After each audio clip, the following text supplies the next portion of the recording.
I feel you. I mean, and as far as the Meta World piece, the Jordan Hill thing, I talked about how I felt last week. Honestly, I wouldn't be shocked for this to go 6 games just so we can get Peace back for the second round. You know, because I think the Lakers can pretty much put their foot on their face whenever they want. So if this goes 6, I wouldn't be shocked because we will get Peace back for the second round. I'm a defend Ron Artest. I mean, I thought it was an accident. I'm going to go out there and say that if it does go 6 or 7 games, him coming back won't make a difference. I don't think it's going to make a difference. I don't think it matters. I think we can sweep these dudes.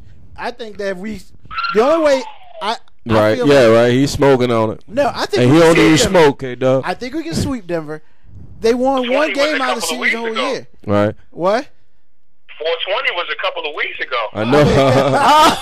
No, you know what happened with the Artest incident? It made me go back and watch, and I did on YouTube, The Malice in the Palace. And I'm gonna tell you what, that was sad for the NBA, but it was so.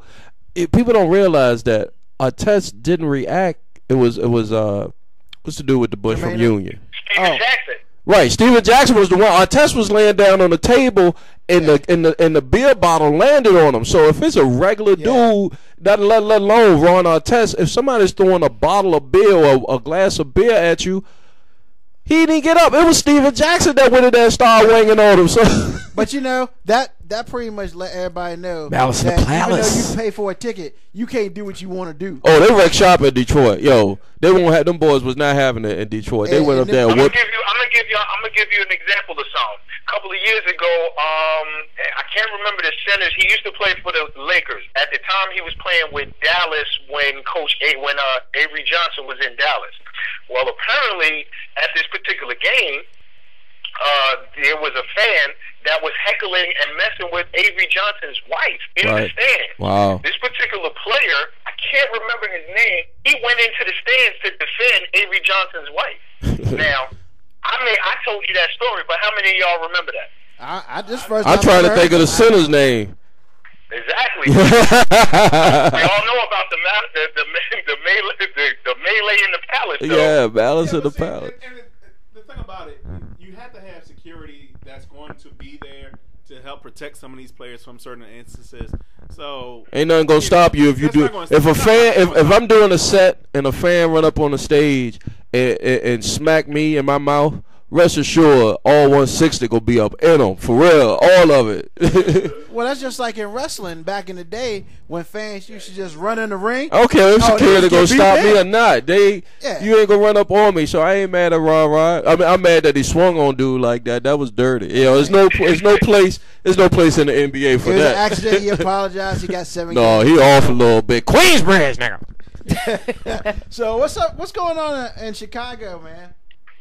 Yo, Chicago right now had a collective throw up in their mouth moment the other day. The best player, NBA's last year's MVP, basically tore his ACL in a non-contact move, and basically he's out for the rest of the series, and hopefully returning in time for training camp. But right now, Chicago is sick. Yeah, it was the Derrick Rose. Derrick Rose, yeah. I mean, it's sad to see that happen. I wanted to see Chicago. I wanted to see Chicago against the Knicks. I wanted to see Chicago against Miami. I wanted to see Chicago in the playoffs. You know, and I think they're going to be able to handle their first round opponent no problem. The thing is that next round with Boston, who is maybe having a little tussle with Atlanta, or if they run up on Indiana, they can handle them.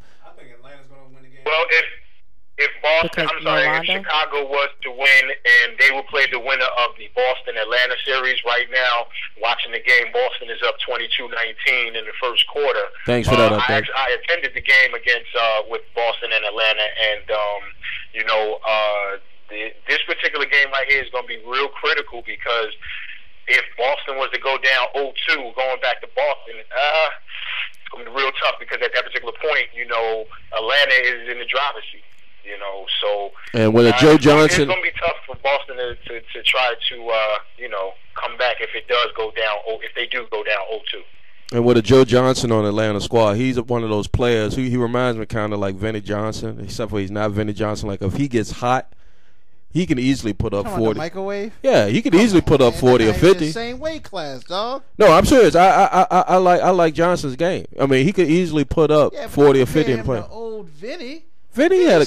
Oh, come on, man. Oh, Vinny Johnson was the man. Vinny Johnson averaged 9 points a game. But when he came, playoffs, it looked like he scored 30. Then it came down when he came off the bench, didn't it? Vinny was a beast. Come on, man. Vinny Johnson was light. Rube, you can't take Vinny Johnson was man.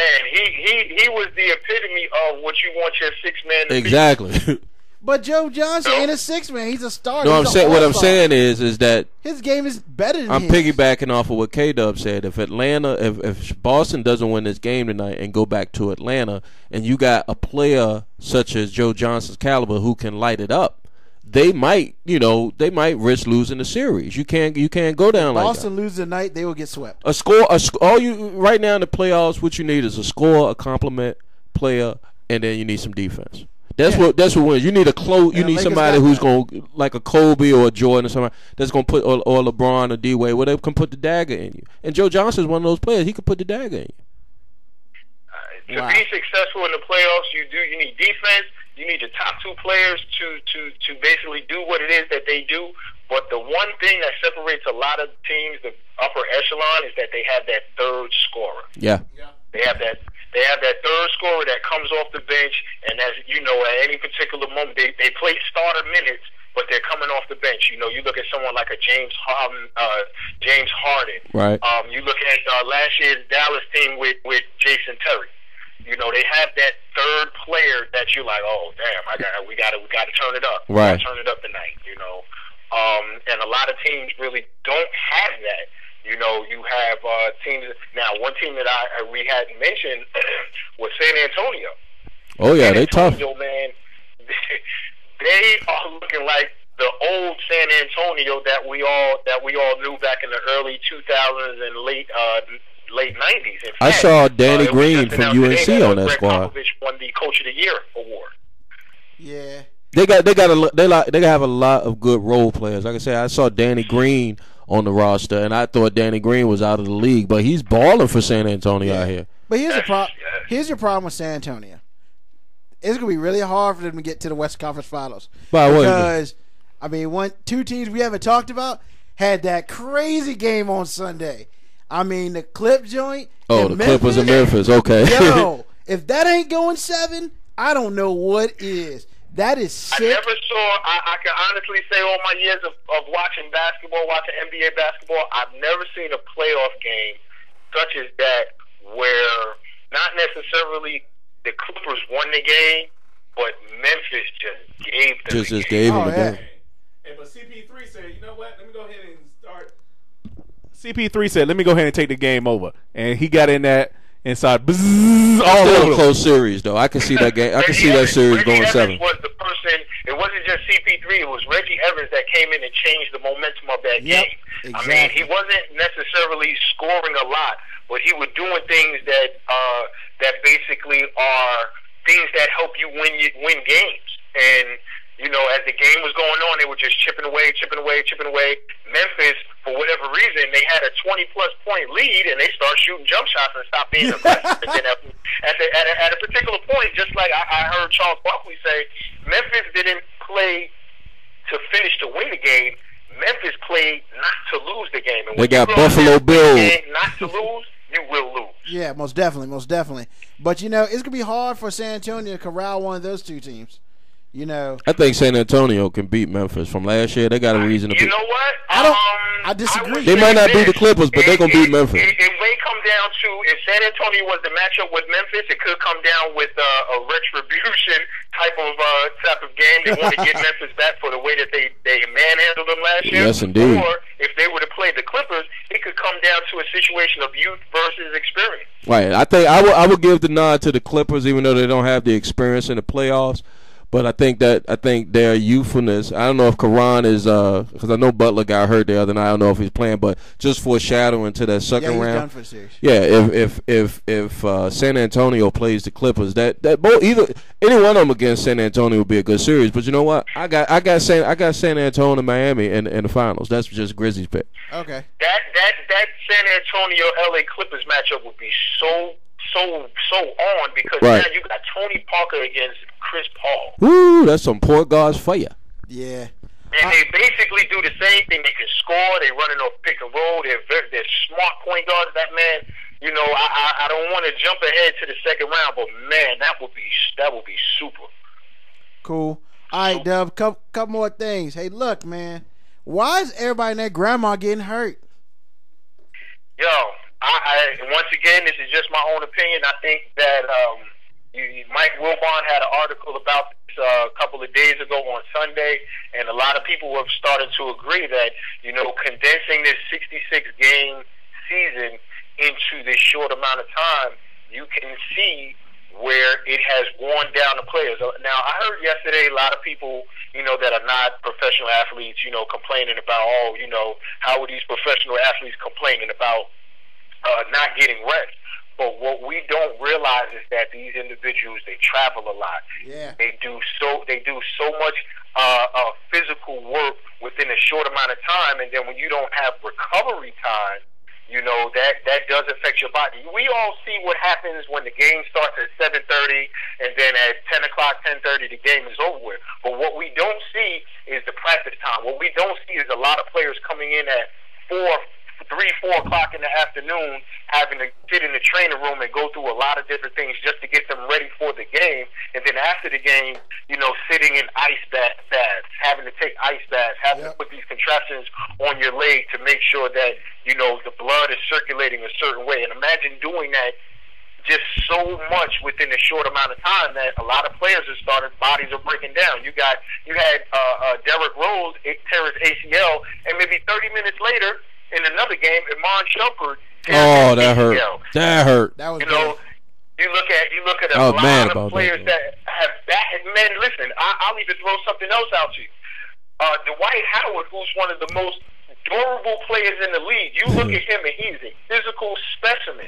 This man really has never missed any game, and he's gone down with a back injury. Yo, I want to say something about the back. Y'all remember when Mike Tyson fought somebody back in the late 90s, and Jim Gray interview. He fought a lot of people. Well, that's all. After the fight interview, Tyson got beaten. Was like Jim Gray was like, "What happened?" Tyson was like, "I broke my back. My back is broke." Wow. He was like, "For real? How could you fight with your back broke?" He was like, "Easily." You know how Mike was back there, man. All right, Dub. One more. Go ahead. I was just going to basically piggyback and just say that, you know, a lot of injuries. I would say that they're a direct result of having to condense all these games into a short amount of time. All right. One more thing before we let you go, Dub. It's about 7 days till the next show. What two series are we going to be still talking about next Tuesday? One from each conference. We are still going to be talking about the Memphis versus LA Clippers series. And we are going to be talking about the Boston-Atlanta series this time next week. Boston. Well, I'm going to be checking for both of them, K-Dog. Boston and Atlanta. I've been pretty lucky this year with y'all, so I'm going to go ahead out there and looking at everything. I'm going to say the Boston-Atlanta series we'll be talking about and the Memphis Clippers series. All right. Excellent. K-Dub, as always, we appreciate you bringing us the NBA knowledge from ATL. Hey, man, I hope the Knicks at least win one game. Oh, we got this. If they don't, I'll try my best not to laugh so hard. He did a Gus Farad, man. All right. Hey, better be easy out there. Talking about this, you better be easy because I will lean on the Lakers. Oh, the Lakers suck, man. I mean, bring it on, baby. We won't be playing next week because we have swept somebody. Oh, okay. All right. We'll see. All right, Dub. All right, K-Dub. All right, man, y'all take it easy, man. Appreciate it, bro. Later. Peace. K-Dub got a lot of good. Most definitely. Definitely got some good info on the NBA. All right, we're going to take a quick break. We'll come back with the missing child. And then we're going to ask Colin Banks what do you think about it? Right? Is that about it? That's true. Give us a call. Good tease, fellas. Good give tease. Give us a call when you get after the break. 804-447-0601. All right. We'll be back in like 2.